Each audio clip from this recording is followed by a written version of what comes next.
It's a new season for a sports program making a difference. I can't even tell you what that means for us. It means everything for us. We are at Miracle League Field to watch the children, the volunteers, and families all coming together to create life-changing moments. Maintaining properties keeps the crime down, it keeps the property values up. Promoting pride in neighborhoods. See the pilot program from Irving Code Enforcement. It's great. It draws a lot of attention. Take a look at what's called the Paw and find out how it's making a difference for homeless animals. Plus a record-setting cleanup in a local park, the improvements coming to this golf course, and a look inside a couple of new restaurants that just opened. This is City Source. Residents can get involved in the search for the next police chief. Hello and welcome to City Source. I'm Thomas Gandy. That story is coming up, but first we head to Miracle League Field in Irving for a story that might tug at your heart. The League for Players with Special Needs just started a new season, and the City Source team was there to see the games in action. Let's welcome the captain from the Texas Rangers.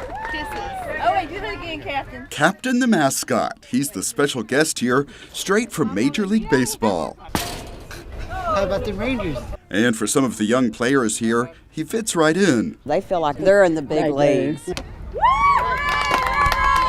can get that feeling here at this field built just for them. This is opening day for the Miracle League's fall season in Irving. The league gives children with special challenges the chance to play baseball. I always tell people it's like 45 minutes of magic. I mean, it truly is, because you see all the kids, they run the bases, and no matter how many times they do it, there's just that look of excitement and joy and that sense of accomplishment that they have in doing something that they maybe thought they couldn't do before. Now run. Run. Rhonda Brown Crowder says her son Caleb is proof the program works to improve skills and self-esteem. She has seen a change. I have.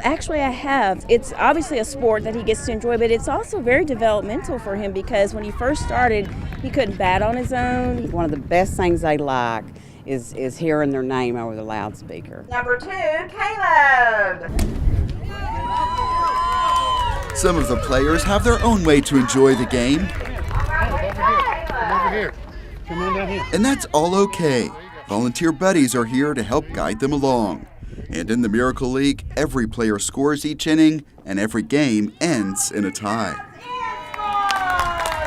I love it because they have a chance to just play and share with the other kids, and I mean, you can see on their face that they're happy. That was the whole thing, is that every kid, no matter what their special ability is, they should be able to play and have a season. It's everything for them. Co-chair Frances Taylor is the wife, and Vicki Yanez the daughter of the late Joe Taylor, whose name is on this field. He died last year. It's heart-wrenching to come up here without him, but we're going to do our best.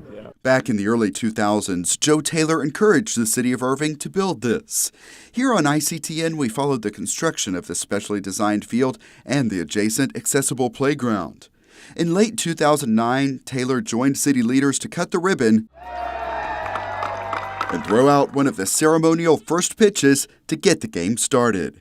Since then, the league has grown. We have like 150 kids now. And they know no one would be more pleased than the league's founder. We sure miss him, but we know he's got the best seat in the house, so we just have to carry on the legacy. I just can't even put into words the impact that he had on my life, and just the inspiration and the motivation to want to not only do this, but to do more. They are thankful for the partners making it happen. The City of Irving Parks and Recreation has been phenomenal. Fantastic. And Absolutely. The Irving YMCA. And they are thankful for the players and families turning out. Children were on the field while our crew was there, but there is no age limit. Others play in different divisions. I mean, hey, now I'm 30 years old. I'm glad to be starting it. I wish there was things out here like this for when I was a kid, but I mean, if it's now, it's all right.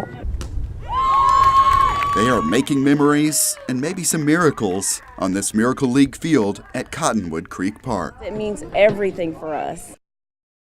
Yeah, great story. And if you would like to watch a game, the fall season runs through November 12th. Miracle League Field is located at Cottonwood Creek Park on North Story Road. And to volunteer to be one of the buddies on the field who helps the players, email John Munoz at jmunoz@ymcadallas.org. And we think that would be a great story to share with your friends. Find the link at youtube.com/the City of Irving so you can post it on your own Facebook timeline. Twin Wells Golf Course will be closed for a while. That's because renovations are about to get underway. Crews will install a new irrigation system, tee boxes, and putting greens, and they will be updating the clubhouse. The course is expected to reopen in the summer of 2018. Use of Twin Wells had declined over the years as the facility aged and weather took a toll. The Irving City Council approved funding for the improvements in hopes of luring players back. The course is located on East Shady Grove Road. The City of Irving is beginning a national search for a new police chief. An executive recruiting firm is helping with that, and residents have 2 chances to weigh in. All of this comes after Larry Boyd announced he will retire at the end of the year. He served as chief for 12 years. Residents are invited to tell city leaders and the recruiting firm what they would like to see in the next police chief. On Tuesday, October 11th, the city will hold a public input meeting at Center Park Recreation Center. The following day, it's at Cimarron Park Recreation Center. Both meetings start at 6:30 in the evening. Chief Boyd, along with Mayor Beth Van Dyne, will be among the speakers at a first-time event to raise awareness of domestic violence. We invited the organizer to our studio to tell us more about what to expect. Our event is called Illuminate Irving. October is Domestic Violence Awareness Month, and we want to bring awareness to our whole community about the problem of domestic violence. We know that about 1 in 3 women experience some form of domestic violence. Illuminate Irving is an event that we're going to hold at the Mandalay Canal. We are going to have lanterns. They are going to have the names of individuals who have been affected by domestic violence written on them in calligraphy, and those lanterns are going to be placed in the water after a short ceremony in honor of those who have survived and escaped an abusive relationship, and also in remembrance of those who have lost their lives as a result of domestic violence. And so if you know the name of someone, physical or mental? Physical, verbal, emotional, psychological, financial. So at Main Street Days, we had a table with the police department where we had the lanterns available, and we invited people that if they knew someone who's been affected by domestic violence to have those names inscribed upon the lanterns to be placed on the water. We're asking our corporate partners here in the City of Irving to illuminate their buildings purple for the month of October to show support for victims and survivors of domestic violence. And we're excited that the Irving Convention Center has been on board and excited about showing their support for victims and survivors of domestic violence. So the Irving Convention Center is going to be lighting their building purple during the month of October. We really want the Irving community to get involved in this issue of domestic violence, because we all know someone who's been affected by this, and so by getting ourselves educated and aware of what the dynamics are and what the resources are, then all of us can help when we identify someone that's struggling with this issue. This event is not just for victims or survivors, this event is for our whole community, and we want them to be a part. Illuminate Irving is Tuesday, October 18th. Food booths and vendors will open at 5:30, and the ceremony begins at 6:30 with the lantern lighting right after that. More information is at cityofirving.org/illuminate. Irving Code Enforcement launched a pilot program called Neighborhood Pride. The goal is getting more residents engaged in creating cleaner, safer neighborhoods. This first time out, the focus was on Redbird and Bluebird drives in South Irving. Now look at these houses right here. What do y'all see? Check out this model of 2 homes. The one on the right is full of code violations, junk in the yard, broken fences, and more. So everyone agrees they would rather live in or near the one on the left. Grass is cut, you don't have any stuff outside. Identifying what's right and wrong here is just one activity as Irving Code Enforcement launches a pilot program called Neighborhood Pride near De Zavala Middle School. We're just all rallying together to help instill that ownership pride and neighborhood pride in this particular area today. There's some games that I could learn things new that I didn't know. Oh, okay. Mr. 17. Keep Irving Beautiful shared information on recycling and energy efficiency. We have learned how to recycle plastics and bottles. The city's mosquito control team offered tips and giveaways to help people protect themselves from disease.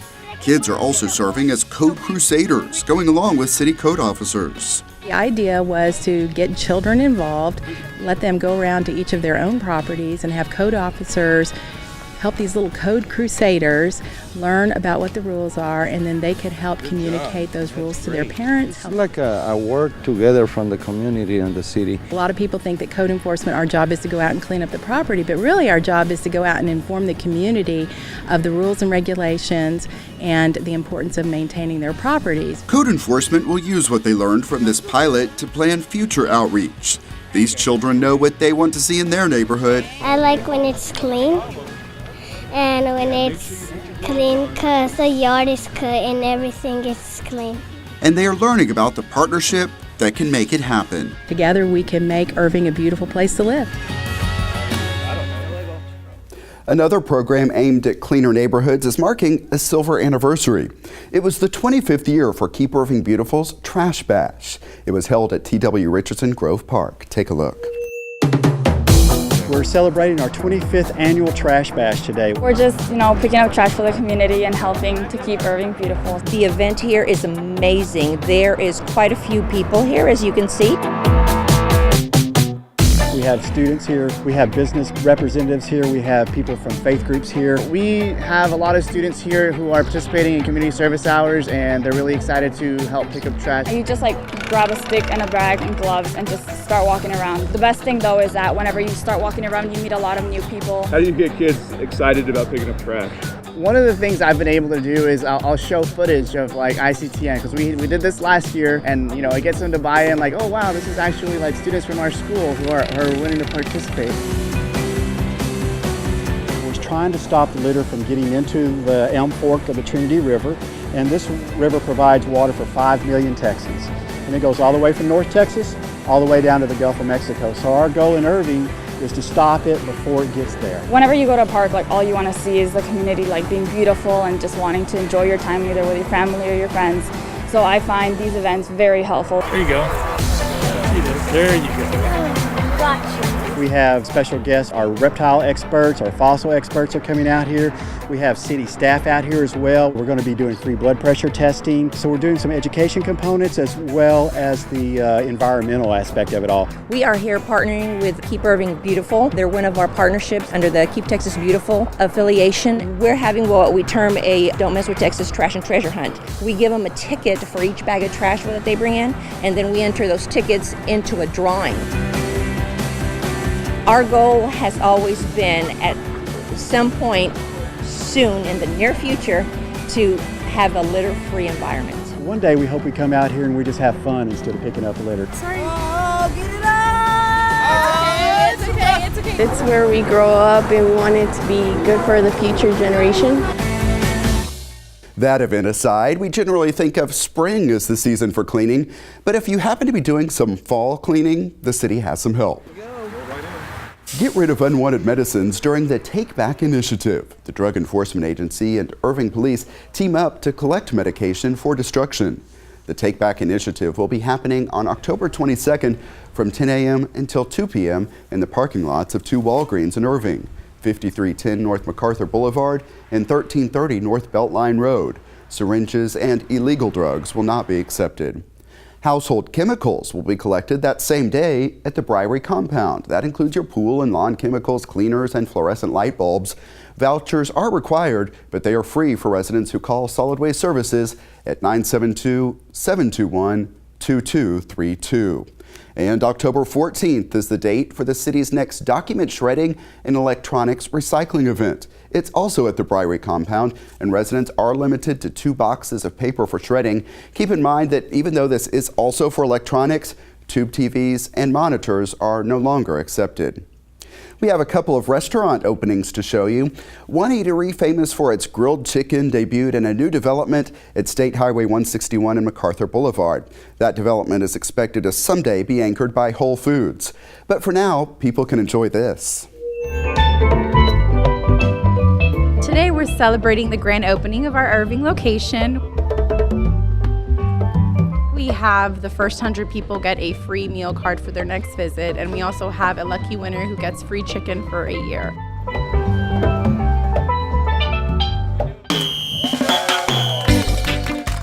We're Caribbean inspired. We're known for our chicken on the grill, our citrus marinated grilled chicken, and we have something for everyone on our menu. So I'm looking forward to everybody having a good time and trying the food, of course. It's just a fun day full of activities.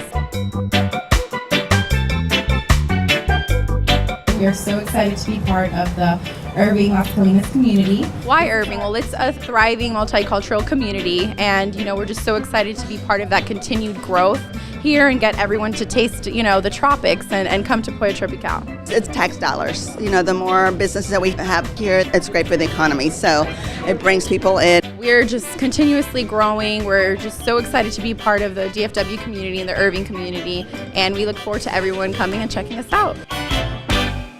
Yeah, and our food stories always get a lot of views online. So when we had the chance to interview celebrity chef Lorena Garcia, we couldn't pass it up. She's known for her appearances on Top Chef All-Stars and The Biggest Loser, as well as her cookbooks and cookware. Now people do not have to go far to sample her specialties. I want to cut this ribbon and let's go and eat! Yeah! Turned out to take a little extra energy Give me another scissor. to cut the ribbon at Lorena Garcia's new restaurant. Yeah! But she's got plenty of that. What you see is what you get, and sometimes I try to control it, but sometimes I just let it go. And this is what it is. It's a full-on, look how beautiful it is. We saw that enthusiasm at work in the kitchen as she prepared some of the first food served for invited guests at the grand opening of Tapas y Cocina at DFW International Airport. And it's a perfect combination for the arepitas. It's crispy, it's crunchy, it's soft in the middle. The restaurant serves small plates like these and entrees. Call it fresh, modern Latin. What I do is an influence of different points in Latin America, like Peru, Venezuela, where I come from, the southern part of South America as Argentina, and have those flavors and those techniques infused in a cuisine that is light, is designed for the travelers, but always keeping the roots of Latin cuisine. And those are little pieces of heaven. Here you have a little bit of the arepitas. These are sweet arepitas with nata and queso fresco. She hopes more people will discover the flavors of Latin America, and airport executives believe this restaurant will serve the growing number of international travelers here. That is a very large market for us. We're number one between Asia and Latin and South America. And we knew that a Latin concept was something that we absolutely needed to have. This airport has always been a big part of my traveling. I travel 80% of the time, so that's why it makes sense, because I understand the needs that you have when you're traveling. This location features some natural light in the middle of Terminal A. And let me tell you, here, Dallas-Fort Worth, beautiful airport. The airport is adding more restaurants and retail in what were underused waiting areas. The additions come as the airport continues its $2.7 billion terminal renewal project. Lorena Garcia joins other famous chefs, Stephen Piles, Wolfgang Puck, and others who have recently opened restaurants here. We know that our customers want world-class cuisine, and many of them are business people and people that eat at those restaurants, and that's an attraction to them. They know they can come out here a little bit early and get a super meal from a world-class chef.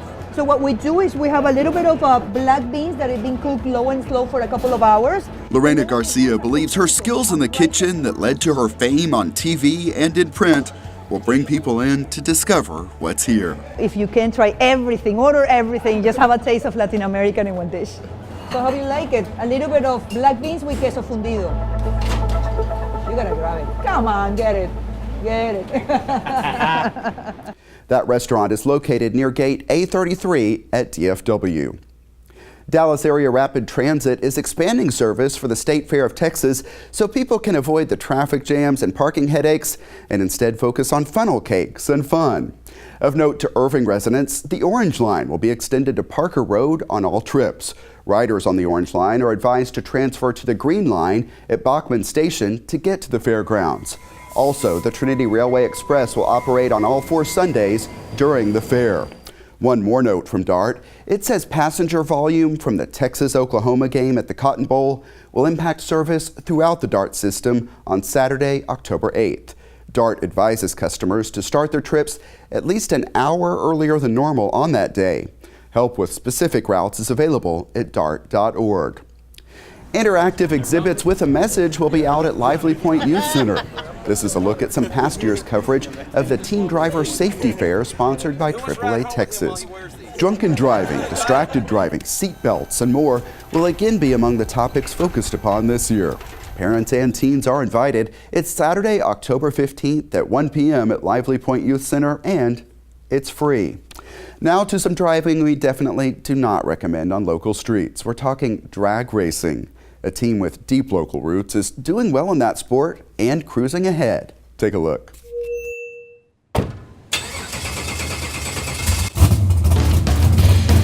It's a Couple Camaro 2014. It's something that you can buy from the factory, but you have to win a raffle actually to get it. It's a special deal. There's no VIN number on it. You can't register it to drive it on the street. It's a race-driven, strictly only deal. I've had drag racing in my blood since I was probably a teenager. When I was a couple weeks old, I was already at the track, so I don't think I had any choice but to want to drive a race car. And I talked to Jeff back in October of last year and told him I was acquiring a Couple Camaro. You know, he was looking for a driver and I was looking to do a little something different. I've been running my cars for a while and I wanted to do a different class. And Johnny's Copo worked perfectly. This year's been pretty good to us. We've been lucky. The car's been real deadly and Jeff's been driving the lights out of it, and he's doing an excellent job at driving it. It wasn't nothing planned. It was literally, hey, you want to do this? Sure, why not? Let's go have some fun. And wow, within 2 years, we're the biggest win you could possibly get in drag racing. We won the Big Go, which is the U.S. Nationals at Indianapolis. If you win an NHRA event, you get what you call a Wally. The founder of NHRA's name was Wally Park, so it's a trophy modeled after him. To win a Wally is amazing in itself, and to win one, the big one, and then win at Indy, picture a team that's, never even been around, and within 2 years they win the Daytona 500 or Indy. That's just unheard of. So for us to do it, man, that's special. My driver, Jeff Lopez, I put him right there with the best of them, and he's a big part of that. Without him, there's no victory. There's a lot of variables. So I would say this type of racing is, in my opinion, a lot harder to win than it would be in a professional category. Jeff Lopez, Irving, Texas, 2014, Couple Camaro, 427. Where is this taking place? This is at Indy. They call it the Big Go. No blower, it's naturally aspirated on cubic inches. These cars literally designed to compete with each other. I'm an Irving boy. I was born and raised in Irving. I've just been here all my life. Jeff's dad, Eli Lopez, has been in Irving since I was a kid. My dad actually got me involved in racing. We own an auto repair shop at Irving, Lopez Auto Repair, and we've been around for a long time. Irving's home, that's all I've ever really known. I mean, it still keeps you hungry because there's other stuff you want to win. But wow, to start off and do that within 2 years, that's just amazing. Just me and Jeff from Irving, Texas, running this, and my wife helping out. A lot of work, a lot of help from my team here. We do it all here in-house. Gosh, it's fun. Who doesn't like to go fast?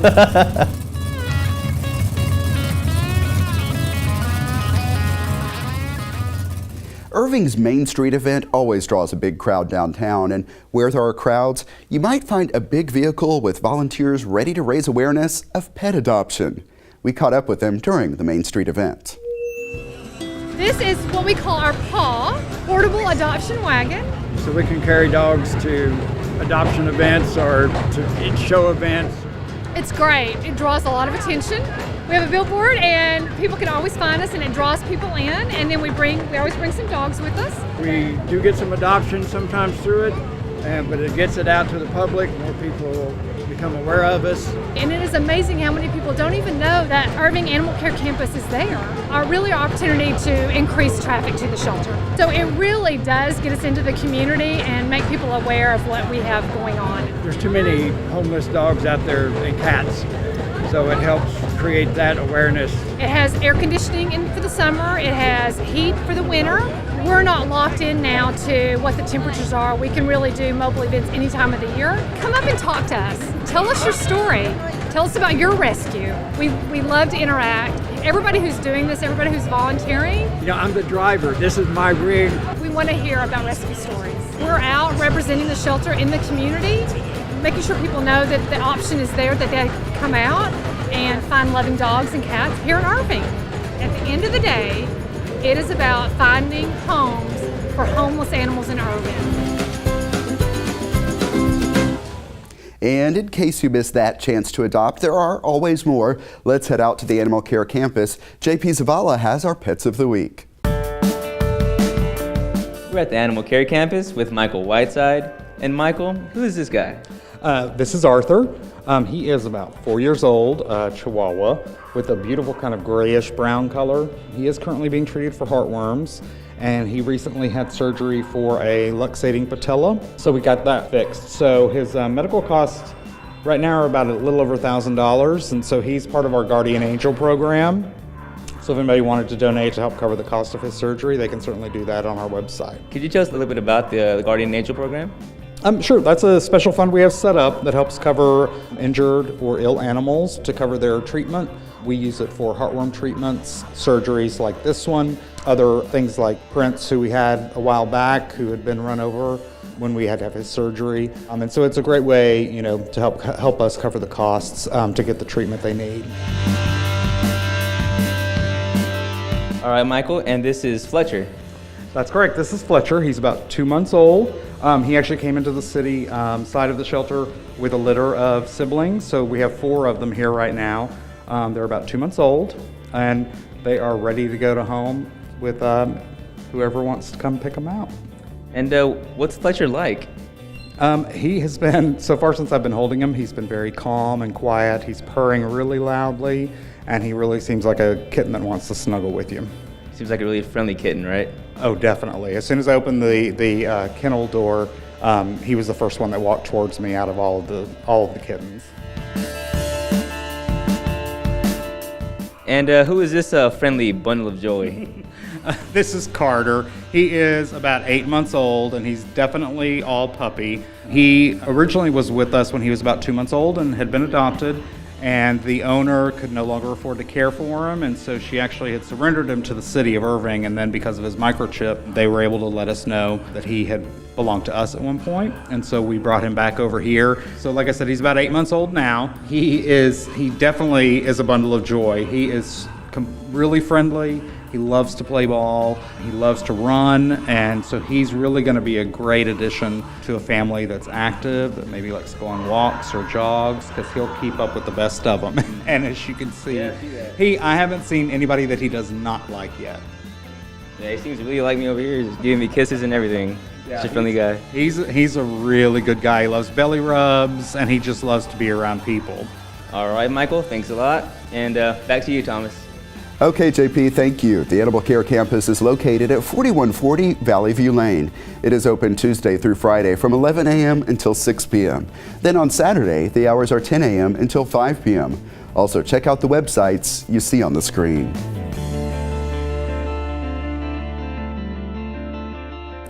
Irving marks National Night Out, an effort to promote safe neighborhoods. We have coverage next time on City Source. We are also going inside the Texas Center for Proton Therapy to learn about the impact that facility can have on patients. And it is a big fundraiser for Canine Companions for Independence in Irving. We are checking out all of the fun at DogFest. Email us your thoughts on our stories. The address is ictn@cityofirving.org. We may read some of your messages here on the show, or you can always comment on our videos at youtube.com/thecityofirving. And that's it for this edition of City Source. We leave you now with more from the Miracle League season opener. Thanks to everyone who was a part of this one, and thank you for watching. We'll see you next time.